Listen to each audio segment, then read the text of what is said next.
Okay, good morning everyone. Welcome to Tuesday. Welcome to week 10. Welcome to a beautiful day in Vancouver. Does it feel like spring? Not yet. Are you feeling the spring? Not yet? During the night it's kind of cold. Yeah. That's freezing. It's a Canadian spring. It'll be warm soon, don't worry. It was 12 on the weekend. It's pretty good, right? 15. Was it 15? Yeah. During the weekend, but weekdays right now it's 15. Yeah. It'll get there. Don't worry. It'll get there. And Good news. It's holiday on Friday. it's what? It's holiday. Well, for you it's a holiday on Friday. Right. For me, I gotta work. Really? Hmm. I think we have to work too for the article. True enough. True enough. But It's due Friday, so you only work on Friday, Saturday, Sunday you're free. The article assignments is due Friday, so Saturday, Sunday you'll be free. yeah. Yeah. but you're missing the point. Friday you won't be free. Finish the work early. But I don't want to. Agree. Okay. Irene is here. Good morning, Irene. Hadil is here. Good morning, Hadil. And Michelle's here. Good morning, Michelle. Okie dokie. So, yesterday we were talking about philosophia, right? The love of wisdom, right? And so we said that in kind of classical period Athens, we had sort of the rise of philosophers. We had people who were trying to ask questions about the nature of reality and the way the universe worked and why things were the way they were and how should we make good decisions and how do we know what things are good anyway, and all of these kind of large esoteric questions, right? And they're questions that in many cases in the past we would pull those things from religion or myth, right? That's how we would learn about answers to these questions, right? Is that it would come from the gods, right? Or it would come from religion, or it would come from myth. But here, the philosophers are taking a much more rational approach, right? And that rational approach is based on logic and argumentation and critical thinking, but also on observing the world around you, right? And so in some ways it's the beginning of Western philosophy. It's also the beginning of Western science, right? The idea that you could carefully observe the world around you, and if you look carefully enough, and if you think rationally enough, that you can figure it out. You can figure out how the whole thing works, right? And again, that's basically what science is, right? Careful observation to figure out how everything works. And so this is kind of the very beginning of that Western tradition of scientific thought, right? So philosophers are asking, how do we know what we know? How do we know what's real? What's good and bad? How should we run a society? Do humans have free will anyway, or do we all have destinies? And so we talked about these almost three. We talked about two of these classical philosophers. Yesterday we talked about Socrates and about Plato. And we said Socrates is kind of the first. He's kind of the oldest of the three. He's a teacher to Plato, and we know about Socrates because of things that Plato writes down, and Xenophon as well. And we said that Socrates kind of, I guess, created Socratic discussions, right? Where you interrogate people's arguments. Are you okay? Where you interrogate other people's beliefs to see if those arguments hold up, right? And so, we heard a little clip in the video yesterday where he was questioning a man, saying, well, how do you know what's good and what's bad, right? And he says, well, if the gods love it, then it's good, and if the gods don't love it, then it's bad. And then Socrates went ahead and sort of pulled apart his argument and showed him that, in fact, it wasn't a rational argument. He had just kind of absorbed that belief from society, right? So Socrates just went around annoying people, but also questioning their beliefs and saying, how do you know what you know? right? Do you really know it? And if you think you know it, can you rationalize it? Can you show me the argument behind this belief? And to be honest, many of us cannot, right? Many of us absorb our beliefs and values from society, and we don't often think critically about them. But Socrates says you should, right? And in fact, he's gone so far as to say an unexamined life is not worth living, right? So for him to sort of live by values and beliefs without paying attention to them or without sort of evaluating them, he's like, what's the point in that? Right? So he very deeply believed in his approach. We watched this little video yesterday from the School of Life, which I so like as a channel. But why did Socrates disapprove of democracy? Do you remember that?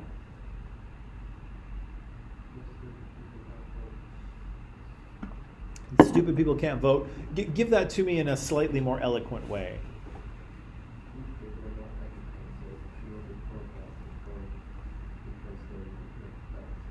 Yeah, people who are not educated and who are not thinking rationally about the issues should not be allowed to vote, because if they do, they will make bad decisions, right? And so Socrates isn't a fan, because if you just give the right to vote to anyone, or if you give it to them because they're citizens or because they're male or because they own property, none of those things mean that people are going to make good decisions, right? And so what does he suggest as a remedy for this? How to fix this democratic thing?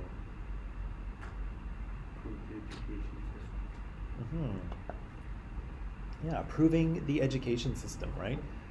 Did I say approving? Improving. I think you said improving and then I said approving. Improving the education system, right? People who have knowledge and can think rationally hopefully will educate themselves on issues and make better decisions, right? This is useful, because otherwise we wind up with demagogues. And what are demagogues? Or populists, but demagogue is probably the Greek term. So the person who tells you what you want to hear. Yeah, it's the leader who gains power by telling the people what they want to hear, right? Any sort of prejudice that they hold, the leader will reflect it back to them. And so in doing so, that leader sort of gains popularity, they gain power. But again, they're not really doing what's best for the people or the state. They're just gaining power by just telling everyone what they already think or what they want to hear, right? When people say, why is our economy terrible? Why are there no jobs? People don't want to hear from a politician, well, there's a lot of complicated factors involved, the global economy and manufacturing and blah, blah, blah, blah, blah. People don't want to hear that. They want to hear the easy answer, right? It's too many immigrants stealing our jobs, right? That's the easy answer they want to hear, right? And again, it's not true, right? It's not right, but people believe that, and then when they hear a leader who says what they already believe, that's who they support, right? They don't want to hear the complicated answer.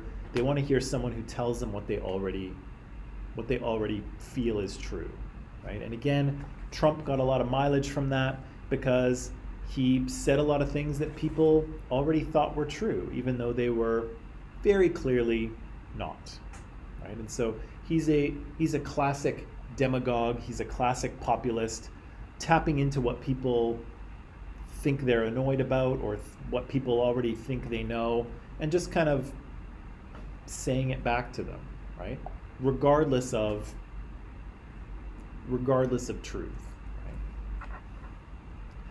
Right? I suspect Socrates would have hated Trump as well, but we'll never know. We talked very briefly about Plato. Plato is the student of Socrates.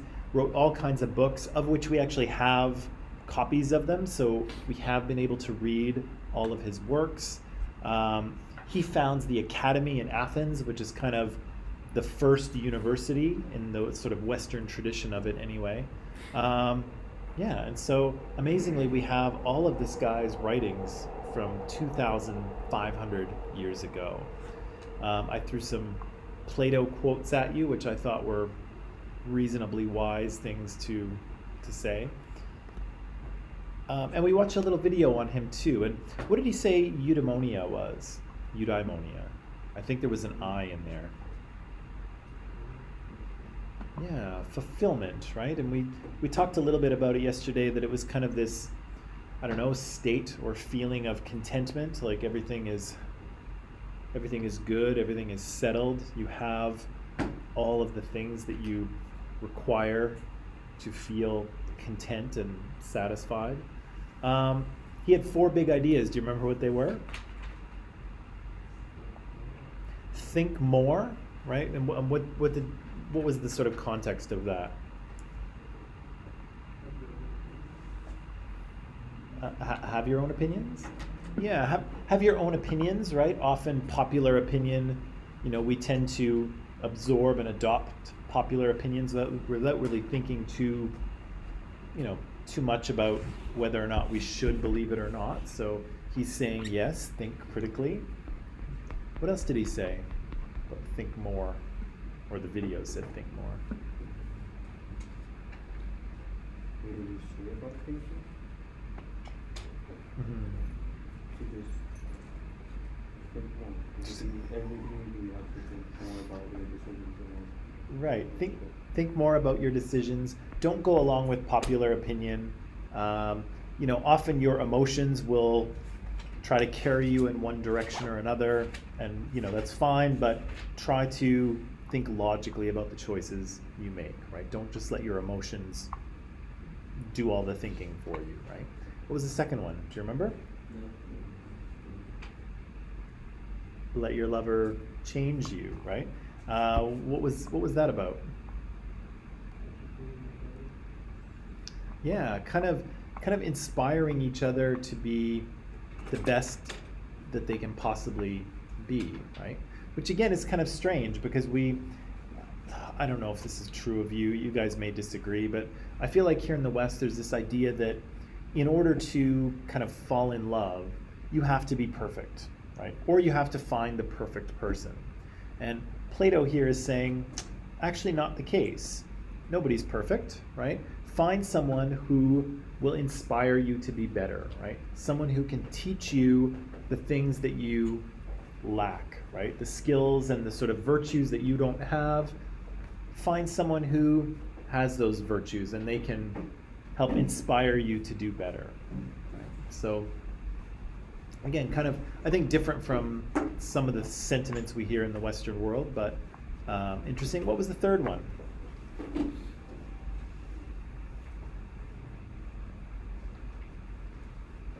Third Plato big idea?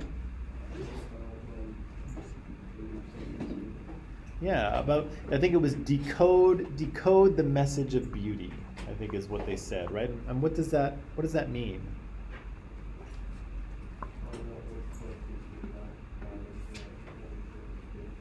Yeah. So Plato says we kind of instinctively know what kinds of things are beautiful to our eyes, and Plato says the reason they're beautiful is because they have a lesson, right? They have something to teach us about life, right? And so we have to try to figure out why we find that thing beautiful. What is it that makes us think it's beautiful? And once we figure it out, then we can try to, integrate that or aspire to that virtue ourselves, right? Whether it's strength or balance or simplicity or elegance or grace or whatever it is, right? Things are beautiful to different people, but for different reasons, right? And so Plato says, don't just admire beautiful things, but figure out why they're beautiful so that you can be inspired by that. And the fourth one? What was it? Yeah, reform society, right? So I think he was talking a little bit about demagogues and populist leaders too, right? and maybe even celebrities, right? That a lot of the people that either become celebrities or become leaders, these people have character flaws which we really shouldn't aspire to, right? We should be careful who our heroes are, because people are inspired by those heroes, right? And so who does he think should be in charge of society? Yeah, philosopher kings, which actually is sort of a late 90s, early 2000s kind of like funky soul rock group from Canada, the Philosopher Kings. But anyway, they stole their band name from Plato. But but he says that leaders, kings, who's ever in charge of society, should be philosophers. They should be capable of rational thought and rational inquiry, right? They should understand the ideas that Plato is talking about here. That's his argument anyway. Our last guy here is Aristotle. And Aristotle is also, he's just like Plato was a student of Socrates in a way, Aristotle is a student of Plato. And so he joins the academy when he's 18. A lot less was known about science at the time. So you can see, he writes about physics and biology and zoology and metaphysics and logic and ethics and aesthetics and poetry and theater and music, linguistics and politics. And nobody can really do that anymore because we know too much about these things. But at the time, people knew less, so he was able to write about more topics. But he wrote about lots of different things, right? Again, he's a founder of Western philosophy and Western thought. Also famous for having tutored Alexander the Great, if you've heard of him. So he's got a little bit of a claim to fame there too. Here's some Aristotle quotes here. We are what we repeatedly do. Excellence then is not an act, but a habit. There's another one that's similar, and I don't know that it's Aristotle, but it's the way you do something is the way you do everything. Right? Have you heard that one before? Or are you just nodding because it makes sense? It makes sense? Yeah. The way you do something is the way you do everything. Right? If you do a sloppy job making your bed in the morning, then that will carry through, right? You'll do a sloppy job doing all of your other things too, right? But if you're meticulous about how you make your bed and you're meticulous about how you make your breakfast, and that will carry forward, right? So it's the same kind of idea, right? The mark of an educated mind is being able to entertain a thought without accepting it. And actually, Aristotle, if you don't mind, I would modify that and say it's the mark of an educated mind to be able to entertain a thought without accepting it or without rejecting it, right? So it's, the ability to sort of think about something without immediately pushing it away or immediately saying, yes, that's right? Without kind of rushing to judgment, yes or no, to being able to explore an idea without immediately trying to figure out whether it's right or wrong. I count him braver who overcomes his desires than him who conquers his enemies, for the hardest victory is over self. True?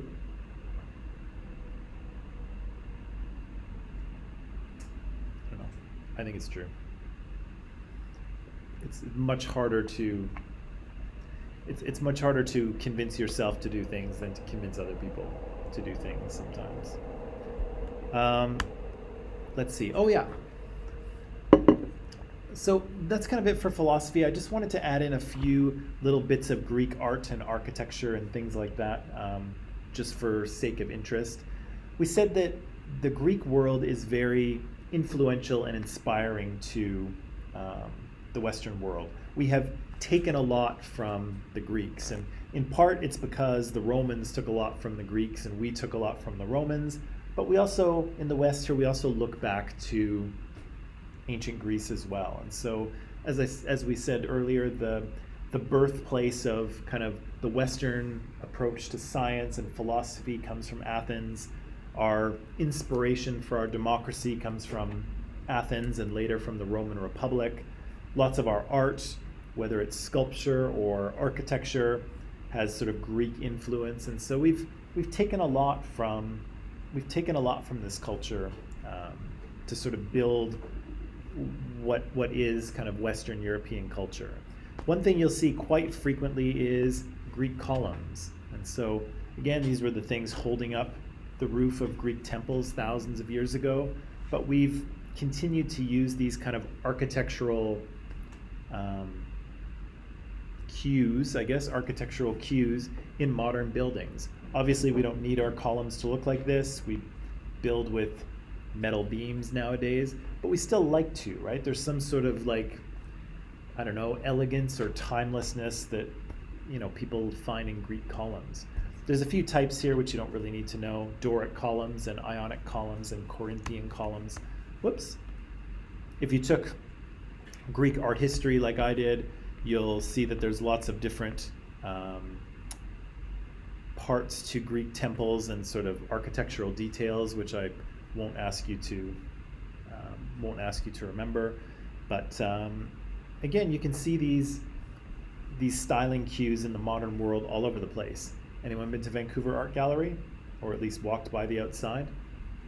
It's downtown on West Hastings, just west of Granville. So it's between Granville and Burrard, I think is where it is.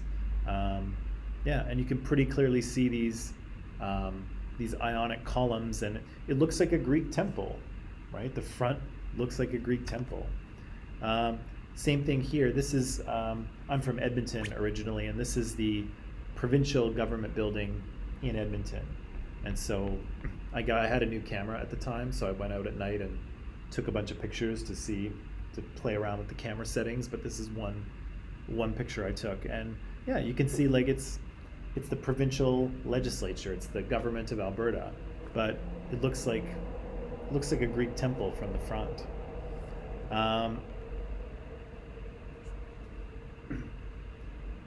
This was connected to something a little bit earlier, and I probably should have shown you this image before, but remember when we were talking about the Athenians and how they built the Parthenon after their victory against the Persians, and then they established the Delian League, and they had lots of money, and they built that giant temple of Athena. Do I have a picture of it? They built that giant temple of Athena, and all along the top, kind of around the edge of the top of it, there's a frieze, is what they call it. And so it's just this little flat area that you can paint or sculpt images. And the Athenians, very interestingly, they didn't put the gods on the frieze. They put themselves on the frieze. So this is like very different for the Greek world. Usually, you know, temples would be covered in godly stuff, right? Or mythical figures or things like that. But here you have, these are the people of Athens. The people of Athens are shown on the friezes around the Parthenon. It's kind of weird, or at least they used to be. They were actually taken. Here's what they look like today. You can still look at them if you like. Currently they're in the British Museum. I think the guy's name was Lord Elgin, and I think Elgin was in Greece in kind of the mid to late 1800s, and he was there kind of, you know, he was an English lord, you know, very, you know, high status, prestigious kind of guy, and I think he talked to a member of the Greek government and said, hey, you know, I've been poking around here, can I take some, you know, can I take some artifacts back to Britain with me? And the Greek minister said, yeah, sure, take whatever you want. And so Lord Elgin took the frieze from the Parthenon, and then the government official was like, well, no, take anything but those. But it's too late. He took them. And so now they're in the British Museum. Greece has been trying to get them back for quite some time, unsuccessfully. But again, you can still see these things from 2,500 years ago that used to sort of used to be on the border of the Temple of Athena on top of Athens. And so here they are in a big gallery in the British Museum. They're called the Elgin Marbles. But yeah, they come from come from the Parthenon, they come from the Temple of Athena, and maybe Greece will get them back someday, but I think they're still in London as far as I'm aware. They also mentioned very quickly in the video that Greek sculpture and was very highly thought of and very influential later on. And so here, this is an archaic Greek statue. So this is kind of before the classical period gets going. And you can see that the Greeks are kind of copying the Egyptians, right? Because remember we saw those Egyptian statues and they were very kind of stiff and they had their hands straight down and they had like the left foot stepping forward. Here we have the exact same pose for a Greek statue. But during the classical period, sculptors get much more creative. And so you start to see statues like this. And again, we're not sure if this is Zeus or Poseidon. It's one of the two. It depends what he was holding in his hand originally. But, you know, much more lifelike, right? Look at this, how he's standing, right? He's kind of got his weight kind of on his back foot and he's ready to throw and his arms are in the air. There's lots more dynamics, right? There's lots more movement. This looks like a natural thing, right? If you were going to throw a spear or a javelin or something like that, this is probably a pose that you would get into before you threw it, right? So this is kind of highly unnatural. Nobody really stands like that in real life, but somebody could stand like that in real life. Somebody could stand like that if they were throwing something, right? And so this is Zeus or Poseidon, or at least that's who they're called. Maybe he's just a javelin thrower. We don't know.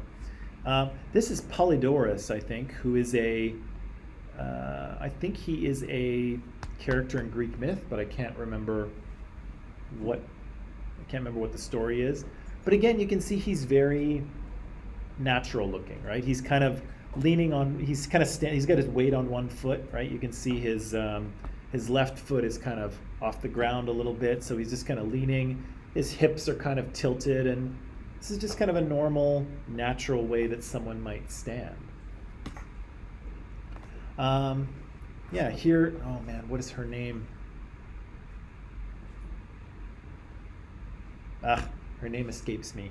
But again, a very natural kind of pose, right? She too is she's got her weight on one foot, she's kind of covering herself, but she's got her robe, and the robe looks very natural, right? The way it's kind of draped in her hand. Very naturalistic looking stuff, right? Same thing here. People were ripped back in the day, were they not? Yikes, this is before gyms and creatines and protein supplements, but yet. Here we have a discus thrower, so this would have been an early Olympic sport where you hurl this circular thing, and you can see he's ready to throw it, right? This is kind of the pose you get into when you're about to kind of spin around and whip this thing down the field, right? So again, very naturalistic, right?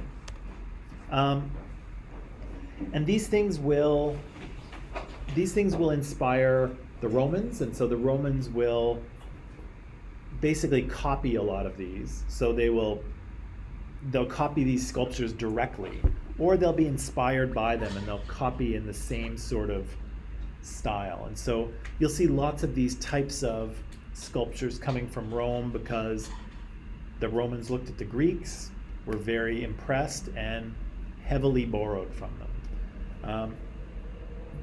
The same thing happens again during the Renaissance in the 1500s in Italy, right? These sort of the knowledge and wisdom and architecture and art of ancient Greece and ancient Rome are kind of rediscovered. And so Renaissance artists like Michelangelo and all of those guys, they're basically using the same style as the Greeks and the Romans. And so, and will continue to do so up till today. So these kind of sort of natural human sculptures originate in ancient Greece, but they'll be copied by many civilizations, and we'll still see this kind of thing existing today. Okay, so quick summary. So again, at the beginning of the Archaic period, we said that the Greeks were not really unified, right? They were just coming out of a dark age in which everyone kind of scattered. Economic and political centralization had kind of collapsed. And so everybody was just kind of off living in, their own place. Nobody was writing anything down. But as they come into the Archaic period, these polis, these little city-states start to develop. Writing starts to develop again. And again, Greeks start to feel that they're part of a bigger culture, right? So we have the first Olympic Games during this period. And so it's kind of like the culture is coming back together, right? Is being kind of refocused. Talked a little bit about Athens and how Athens had some trouble with a couple of tyrants, right? A couple of dictators, if you will. And so Pisistratus, the first dictator that we talked about, or first tyrant, he seems to have been okay and had led to some economic benefits for Athens, but his sons were not, right? His sons were awful rulers that the Athenians eventually were able to remove, and in response they created a democracy, right? And their democracy was created by Cleisthenes, right, who was an Athenian nobleman, and it was created because of a bunch of different things, right? The overthrow of the tyrants, but also the increasing economic prosperity of Athens, and the idea that anybody could win glory, anyone could be a great person, and also coupled with the idea that there wasn't really another great option for Cleisthenes, right? A single ruler would always be, you would always be subject to whoever good that person was, or if you had a bunch of noble people, they would fight to see who had more control. And so Cleisthenes creates a very revolutionary situation, right? We said that the Greeks were invaded by the Persians twice, right? Once at Marathon, where the Greeks kind of beat them by accident. The second time, they beat them on purpose, right? And it has to do with Themistocles and his plan to build a fleet of triremes, a fleet of ships for when the Persians come back. And again, when they do come back, the Athenians win a decisive victory. But that kind of leads them to establish an empire throughout the Aegean and the Mediterranean. We said that once Athens was in that position of power, that power kind of corrupted them a little bit, right? They started pushing other city-states around. They started to use that money from the Delian League to sort of beautify their own city. And in some ways they may have committed hubris, right? They may have flown too close to the sun, as Icarus did. And so eventually they're going to pick a fight with Sparta. They're going to fight with Sparta for 27 years, I think it was. And Sparta's going to win this one, right? And they're going to basically end Athens as a naval power and as an empire itself, right? And so Athens kind of falls back to a much more being a much more kind of academic center, or a center of kind of culture and thought, rather than a military powerhouse.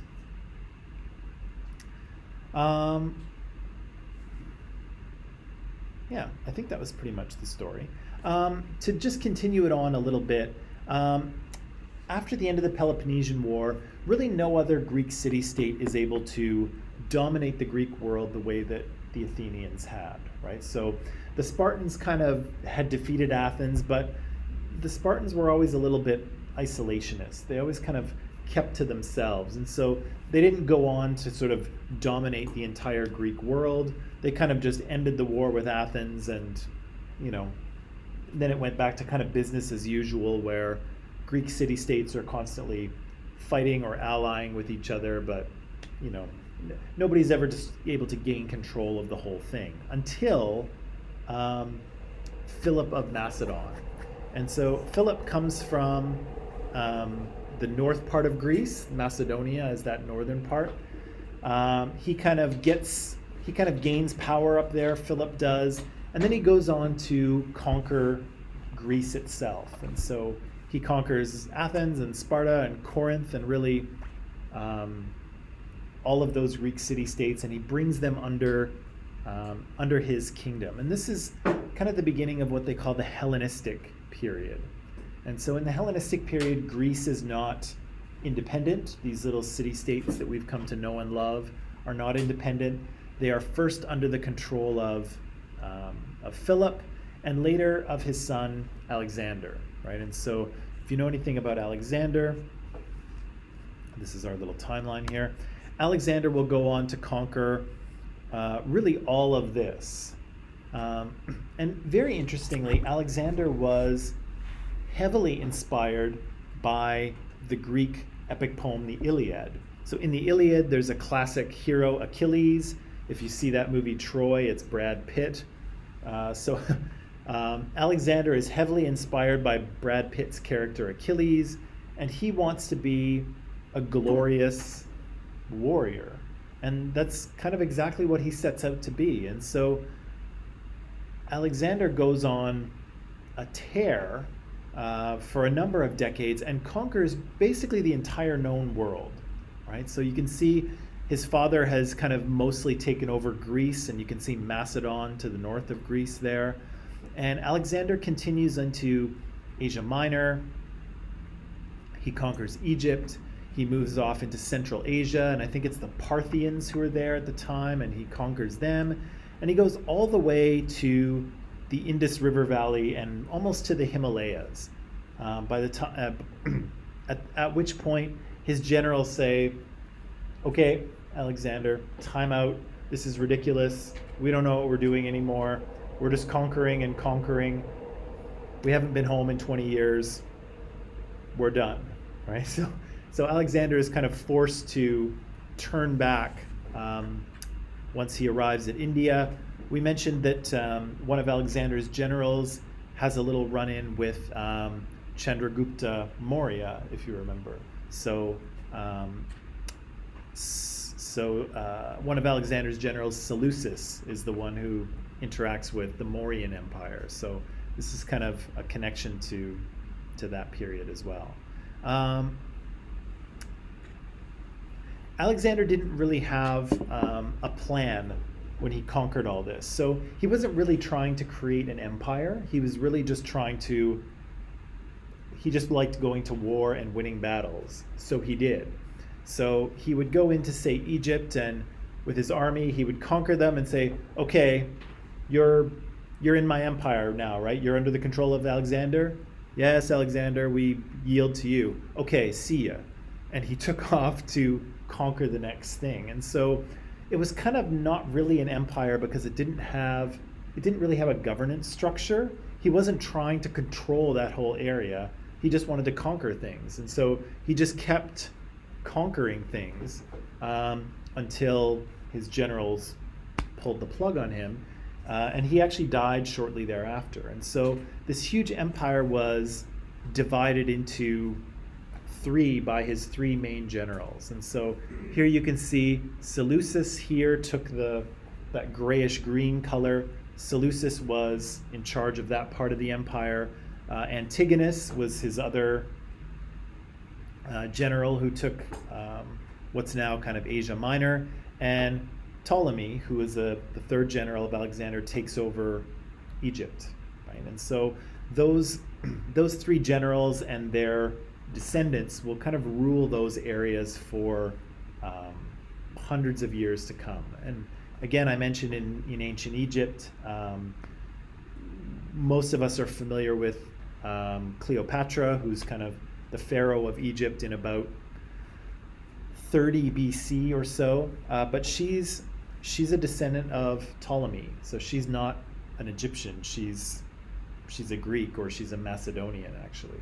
So this comes from a period where the Greeks are in charge of Egypt, as they are in charge of kind of Central Asia and Asia Minor and Greece itself. But that'll be kind of the last time in which Greece is under the control of, or is independent itself. And so once they're conquered by Philip of Macedon, they'll be under Alexander. Then they'll be under Cassandros here, who's Macedonian as well. Later they'll fall under the Roman Empire, the Byzantine Empire, the Ottoman Empire, and so they'll never really be independent again until we get the creation of modern Greece. Okay, so do you want to do a little Greece recap, or do you want to take a quick break and then we'll do it?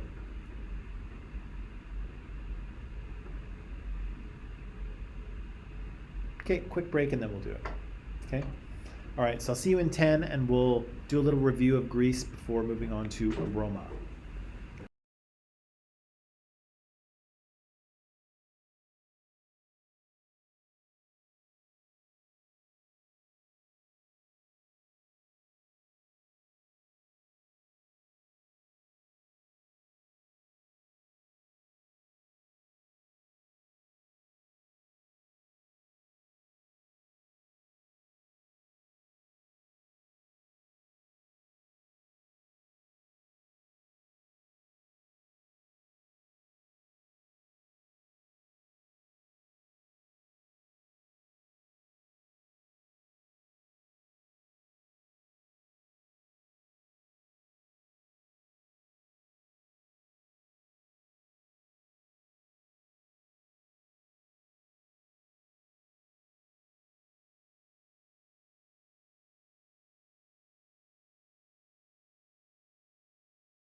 All right, welcome back. So that will almost do it for Greece, but let's do a quick recap and see if we can remember some of the things that we've talked about under these categories of things. So what have we learned about Greece that's important that fits into these categories?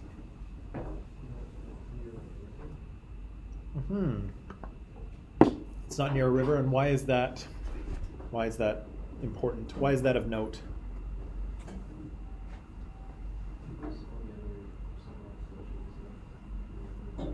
Yeah. So Greece is kind of weird that way, right? All of the other sort of big early civilizations are river-based, and there's lots of intensive agriculture happening beside them. Greece is weird. It's not a river valley civilization. There's not a ton of agricultural activity happening. Weird. What else?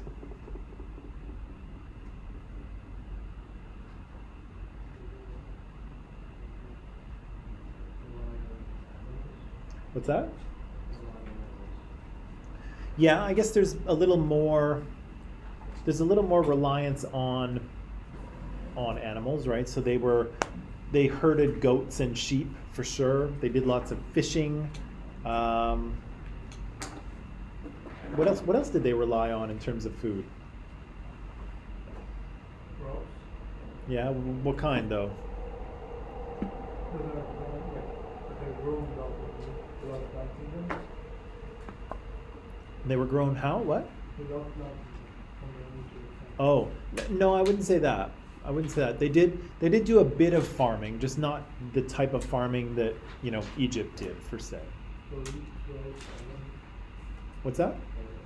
Yeah, it's olives, right? So, yeah, the Greeks grew a lot of olives. The olive trees grow really well in Greece. It's kind of, rocky soil, temperate climate. The olive trees love it, and so lots of olive trees grew there. They cultivated them. They made olive oil. They ate lots of olives. They burned olive oil in their lamps. They rubbed it all over themselves to make their skin look like it glowed. Lots of olive stuff, right? What else? What else should we know about Greece? In any of those categories?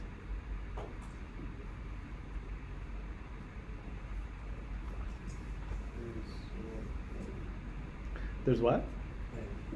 Oh yeah, so natural resources. They had clay and made lots of pots out of it. What else did they have?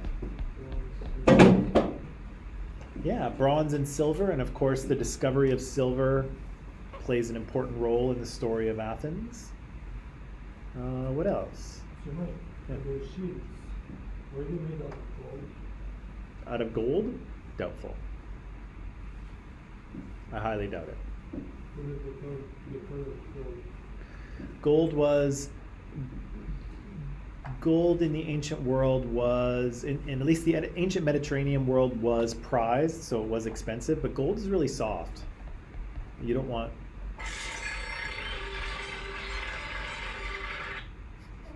It's okay. We don't want... Yeah, you don't want to use gold weapons. It's just too soft a metal. Yeah, they'll cut right through it. And then take your shield. What else?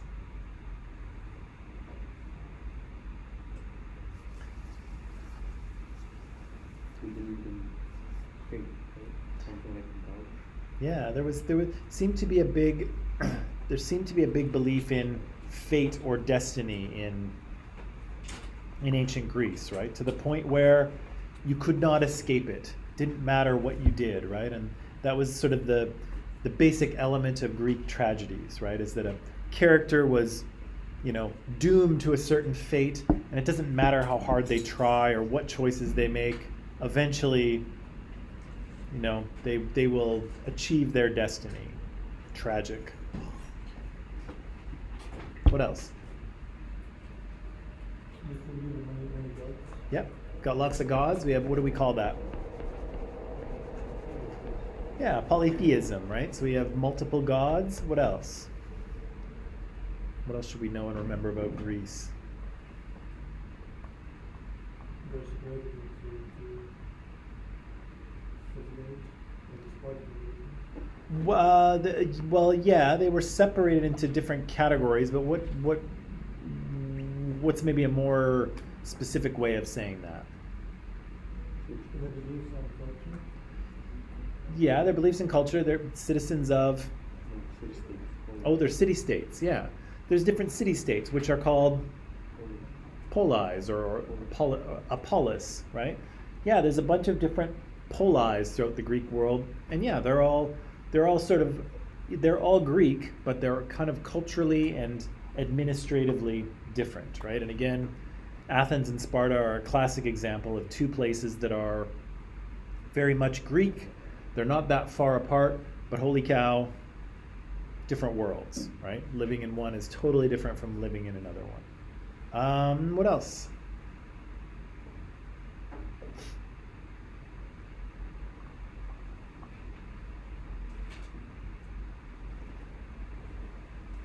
What else? Lots of warfare, right? Spartans were known for their power on land. Right? We have, we have two city-states that have different types of military power, right? Sparta on the land and Athens in the sea. Lots of warfare, right? What's that? There. Oh, there was silver. Yeah. Right. I was gonna say, different from China, the Greeks had lots of conflicts both within the culture, like within the Greek world, but also outside, right? They did have to fight with the Persians a couple times. So China didn't really have to deal with that. They just kind of fought with themselves, but the Greeks fought with themselves, but also with outside powers. What else?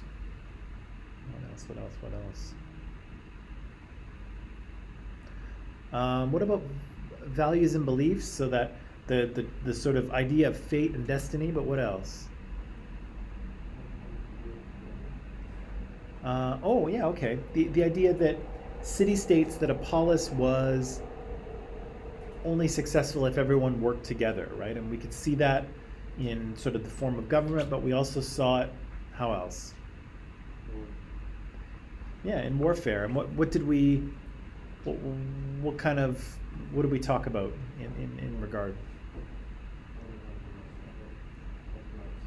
The hoplite something? Yeah, the hoplite phalanx, right? So there was a group of soldiers that would kind of band together in rows with their their spears and their shields, and that's what allowed them to fight. And they were successful if they worked together, right? That's what made a successful army, right? Is working together. What else?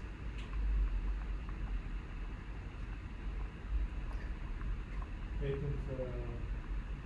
heard more about education.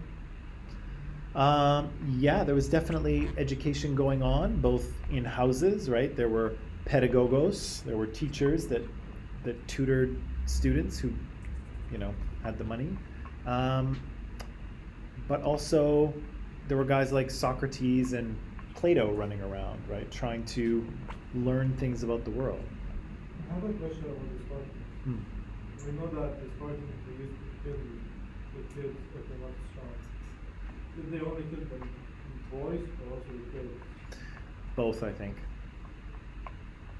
Because the girls had to be strong as well, right? Because strong Spartan women give birth to strong Spartan people, whether they're men or women. So yeah, I think any baby that looked like it was not strong enough to survive would be left. How would they know?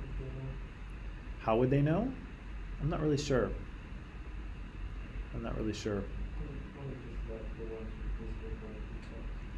Yeah, certainly any kind of physical defect would be enough to get rid of them. Yeah. But I thought the babies would only carry one chicken cup.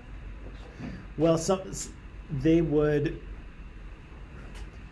they would be given sort of an official burial if they if they died giving birth.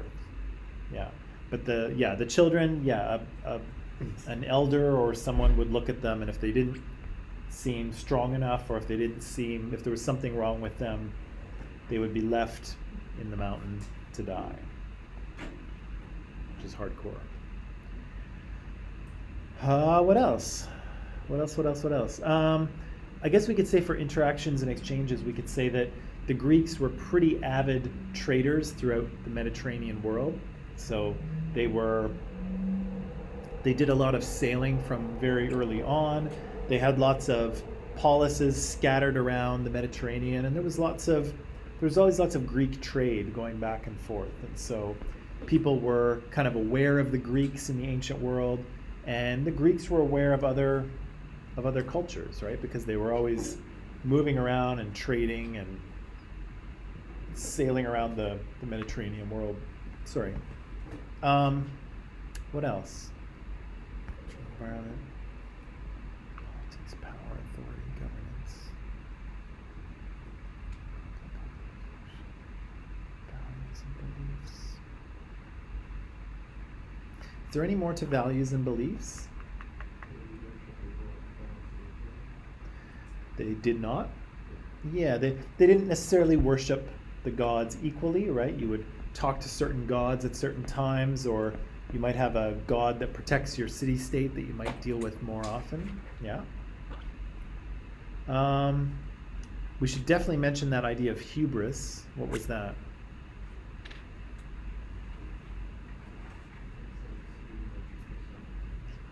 Yeah. Don't be too prideful. Don't be too arrogant, right? You're not so great, right? Even though you might think you are, and you're definitely not greater than the gods, right? Lots of stories, lots of Greek myths where people who think they're better than the gods doesn't turn out well. The Spartans and Athenians ever exchanged goods, right?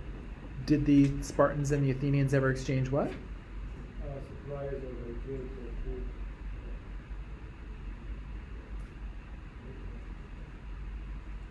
I would imagine so. I would imagine that they did. Yeah. I'd imagine they did.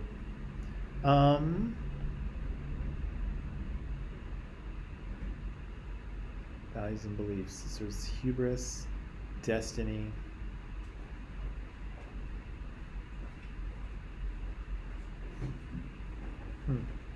I had something else, but I can't remember what it was.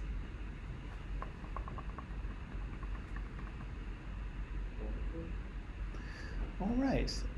So, yeah, the Greeks were users of oracles, right? They wanted to ask the gods a question, and when they did, they went to an oracle, and the oracle would answer your question with the voice of the god, kind of thing. Again, sometimes those answers can be a little bit cryptic, and you have to interpret them, but yeah.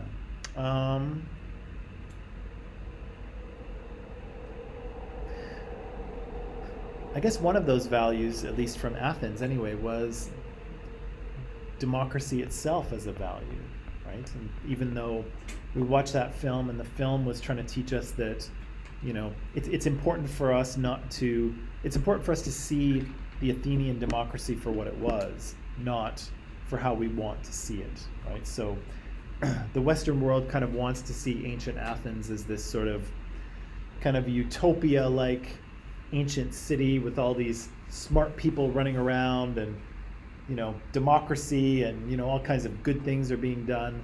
But our host in the video, Bethany Hughes, said it wasn't quite what you think it was, right? There was some pretty marked inequality between men and women.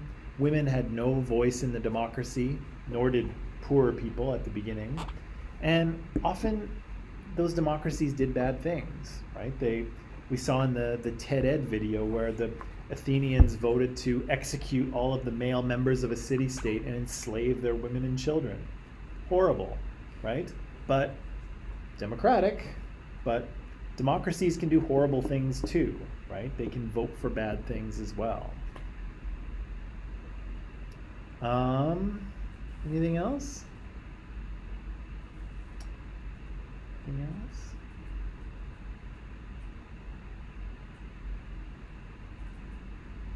Okay. Sure. Yeah. Persian, did they start the war first with the Spartans or the The first time, I think both times it was the Athenians. Both When times. did they fight the Spartans? I think the first time the Athenians convinced the Spartans that the entire Greek world was under threat, and so the Spartans showed up for that reason, to protect not just the Athenians but themselves as well. Second time, I don't think the Spartans were, I don't think they were involved in the second, in the battle at Salamis. I don't think they were a part of it. I think the Persians were coming for the Athenians So themselves. when did the Athenian Spartans like menstruate? When did what? The Athenian Spartans. Oh yeah, that's the first time. That's the first Persian invasion. That's when they left? Yeah. Yeah, I think they were convinced to help in order to. They were told that the Greek world was potentially under threat, which is possible. It probably was. So they showed up. They showed up to help for that reason. What's that? I don't know. I don't know who betrayed them. Okay, let's change it up. So, next civilization here is Rome. And again, Rome is kind of interesting because it's heavily inspired by the Greeks, but it's also very different. It's a very different place. This is what is now modern Italy. But at the time, it was not just a bunch of Italians. So this is kind of pre-Italian culture. This is all of these different groups that lived in and around what we recognize as Italy today. And so you can see the Greeks, of course, have a presence in sort of southern Italy and Sicily, what's now Sicily. There's a North African culture that has some presence. That's the tip of Libya down there, the Punic civilization, which we'll mention a bit later. But really the powerhouse at this time of history, and we're about, let's say we're about 1000 BC right now, so about 3,000 years ago. The Etruscans are really the powerhouse culture in Italy at the time. If you see that little area that says Latin, the Latins are who will become the Romans. But at this point in our story, they're nobody. Nobody's ever heard of them. Rome is a tiny little town that nobody knows or cares about. It's kind of nothing. The Etruscan civilization is the one that is much more economically centralized and technologically advanced and has kind of economic and political power in this part of the world. Again, the Romans there's really no such thing. We'll talk about Rome, and there's a lot to talk about in terms of history and governance, and we'll try to keep it fairly easy to understand here, because Rome is a civilization that we have a lot of records for. We know a lot about what happened in Rome and when it happened and who did what and who said what. We have excellent records. And so, unlike, the Indus River Valley, where we have no idea what's happening because we can't really read the script, in Rome we know everything that happened because there's just so much written evidence that we have. Rome's kind of interesting because it goes through 3 periods. It has a period in which Rome is a monarchy, so it's ruled by kings, Etruscan kings to be exact. We'll see that in 509 BC they establish a republic. They establish a democratic thing, and in fact, republic comes from a Latin phrase, res publica, which is the public thing or the public affair, the thing that the public does. That's what the res publica is. And so they establish a kind of a democratic republic, and I'll show you the structure of that a little later.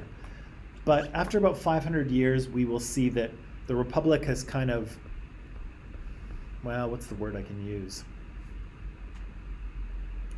Been heavily corrupted, I think, is probably the best word. It's the Roman, the sort of empire that's under the republic grows so big that the republic can't really run it anymore, and people are kind of abusing the republic for their own ends, and eventually we have that system collapse into an empire. But it's kind of a very weird empire in that it's an empire with no emperor, at least not at first. It's a very interesting and clever thing that gets done, but we'll get to that a little bit later. So yeah, kind of three periods, if you will. A short period at the beginning where Rome is under the control of Etruscan kings. They will establish their own republic in about 509 BC, but then about 500 years later, that republic will be over and they'll have kind of a single ruler, but we'll get to that. Yeah, just another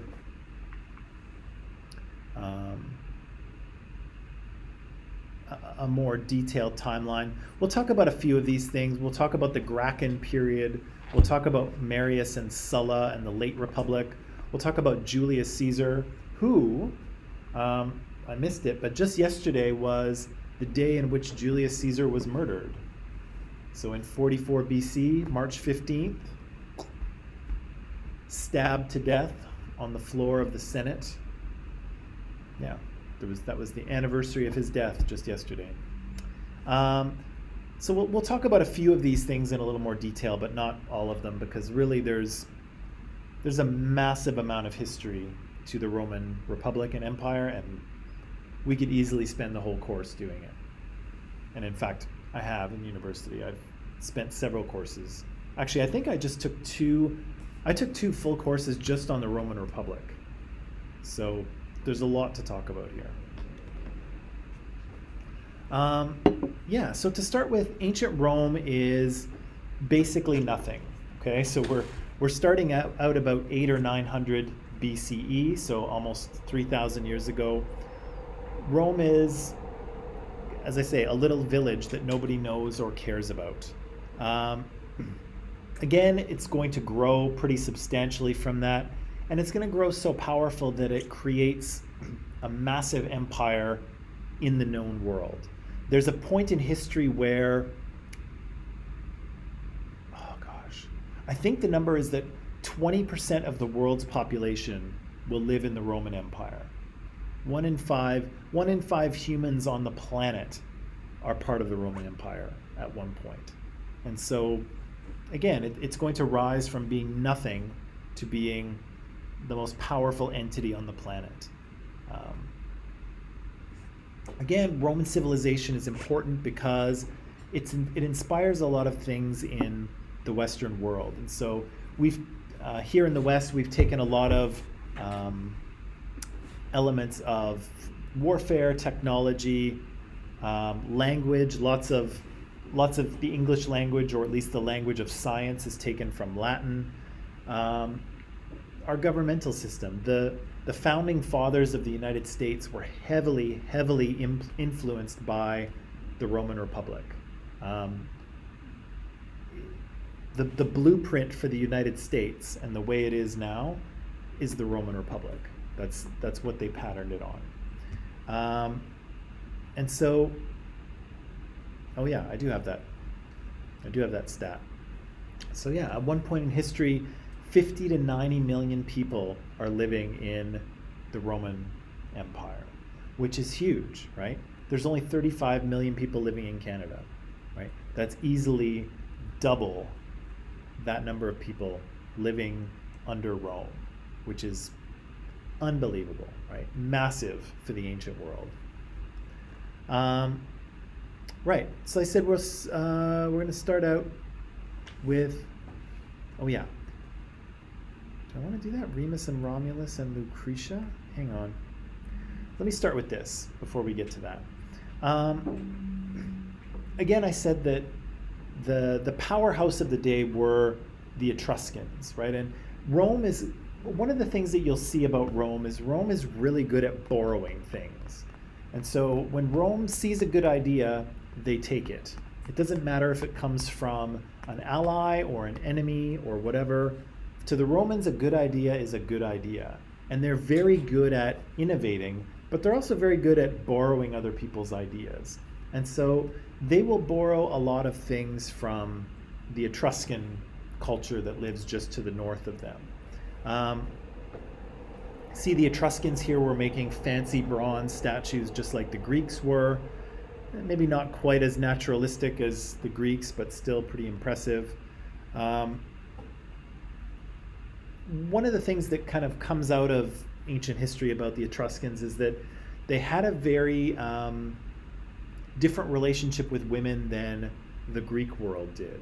So for the Greek world, women were kind of supposed to be in the background. They were supposed to be kind of subordinate. If you had a party, if you had a symposium, like we saw in the TED Ed video, there's no women at the symposium, or at least maybe they're serving drinks and food, but they're not at the symposium. The symposium is for men to eat and drink and talk politics.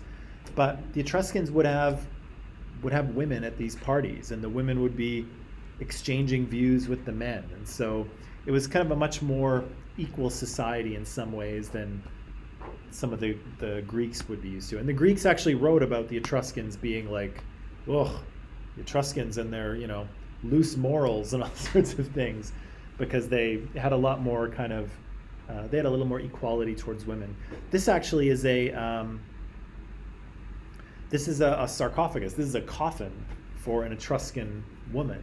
And so she's buried inside there, and on the lid you've got this sculpture of what she would have looked like in life, right? Looking very, very elegant.